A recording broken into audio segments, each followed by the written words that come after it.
भाई अगर भगवान दुनिया बना ही रहा था तो थोड़ी ढंग की बना लेता। इतना दुख दर्द है, देख के तो नहीं लगता ही कोई भगवान है।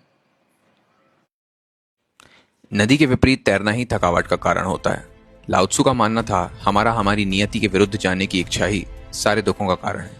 पर यह विचार अपने आप में काफी नपुंसक मालूम होता है। इससे बेहतर तो अल्फ्रेड नॉर्थ व्हाइटहेड की प्रोसेस थियोलॉजी है। इस थियरी के हिसाब से ईश्वर भी एक इवॉल्विंग एंटिटी है, हमारी तरह।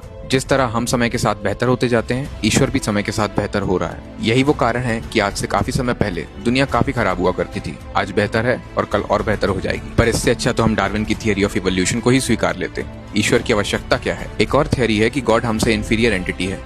जिस तरह इंसानों ने चैट जीपीटी को बनाया, उसी तरह गॉड ने हमको।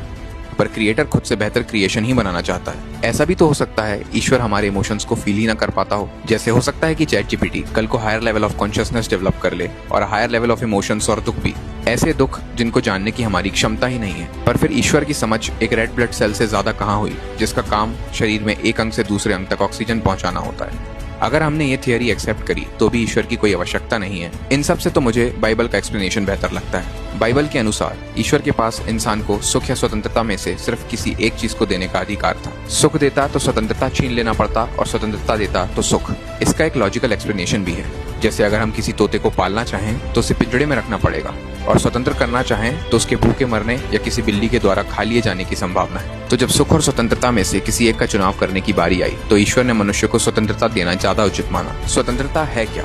स्वतंत्रता वो शक्ति है जो अस्तित्व में हमेशा से थी। पर जब सबके पास शक्ति होती है तो मजबूत कमजोर का शोषण करने लगता है, और यहीं से बुराई पैदा होती है। पर कमजोर को बचाने का कोई उपाय नहीं, क्योंकि कमजोर भी किसी से मजबूत है और वो उसका शोषण करता है। जैसे कोई कोमा में पड़ा हुआ व्यक्ति किसी का भला नहीं कर सकता, वो कोई अपराध भी नहीं कर सकता। इसलिए सनातनियों ने शक्ति को ईश्वर की तरह पूजना शुरू किया, जिसे हम दुर्गा कहते हैं। इसको एक स्त्री माना गया है क्योंकि शक्ति हमेशा चंचल होती है, फेमिनिन। पर फिर अच्छाई को बचाने का उपाय क्या? सनातन ने इसका भी उत्तर दिया, the law of Karma. Ram ने छल से बाली को मारा तो अगले जन्म में खुद छल से मारेगा। तुम किसी का भला करते हो तुम्हारा भला होगा, किसी का बुरा करते हो तुम्हारा बुरा होगा। और कर्म के इस चक्र से ईश्वर भी नहीं बच सकते। पर बुरे कर्म करने वाला कभी अपने कर्मों का साक्षी नहीं हो पाता, जिसकी वजह से वो ये सोचता है कि वो एक अच्छा व्यक्ति है और दुनिया एक बुरी जगह है। तो असलियत में कर्म ही ईश्वर है जो सभी का हिसाब रखता है। इसलिए सनातन में मूर्ति के सामने अपना सर झुकाना अपने ही कर्मों को याद करने का एक तरीका होता है। मूर्ति हर जगह ले जाई नहीं जा सकती, इसलिए बुद्ध ने कहा अपनी सांसों से साक्षी बनो, जिसे हम विपासना कहते हैं।